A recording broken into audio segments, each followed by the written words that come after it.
शांति। आज 16 तारीख की मुरली का स्लोगन है, जो सेवा स्वयं को व दूसरे को डिस्टर्ब करे वो सेवा सेवा नहीं, बोझ है। ईश्वरीय सेवा एक ऐसा माध्यम है जिस माध्यम से हम दुआएं प्राप्त करते हैं, और दुआ एक ऐसी शक्ति है जिस शक्ति से हम जीवन की हर परिस्थिति को सहज और सरल तरीके से सामना कर सकते हैं। दुआ से हम अपने मन को भी बहुत हल्का रख पाते हैं। तो ये ईश्वरीय सेवा की प्राप्ति है। परंतु सेवा को जब हम सही विधि से नहीं करते तो सेवा करते हुए भी इन सब सेवा की प्राप्तियों से वंचित रह जाते हैं। तो सेवा की सही विधि क्या है? सेवा की सही विधि है मनसा में शुभ भावना, शुभ कामना, कल्याण की वृत्ति, वाणी में ज्ञान का रतन और मधुरता हो, कर्मणा अर्थात व्यवहार हमारा श्रीमत अनुसार हो, युक्ति युक्त हो। तो ये तीनों ही बातें सेवा करते समय एक साथ हो तो वास्तव में यही सच्ची सेवा की विधि है।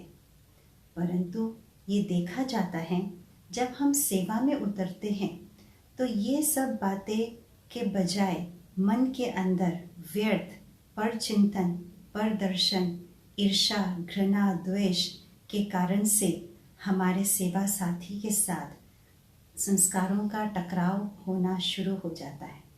और जब संस्कारों का टकराव होता है तो स्वयं भी डिस्टर्ब होते और सेवा साथी भी डिस्टर्ब होते, और साथ ही साथ जिनकी हम सेवा कर रहे हैं उन पर जो वास्तव में प्रभाव पड़ना चाहिए वो नहीं पड़ पाता है।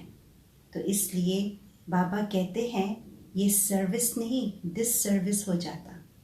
तो डिस सर्विस का जो सूक्ष्म बोझ है वो हमारे सिर पर आ जाता है, और इस बोझ के वजह से जो खुशी, जो प्राप्ति, जो हल्कापन मुझे सेवा द्वारा प्राप्त होनी चाहिए वो प्राप्त नहीं हो पाता है।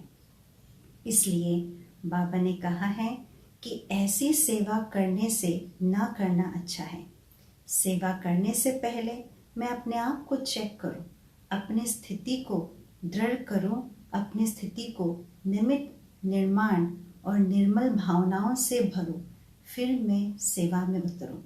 निमित्त भाव के साथ साथ साक्षीपन की भी दृष्टि हो तो मैं सेवा में सही विधि से अपना योगदान दे पाऊंगी।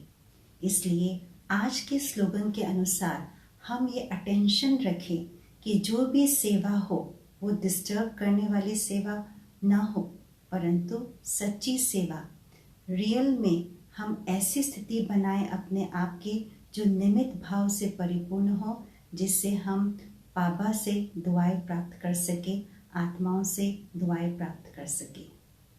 ओम शांति।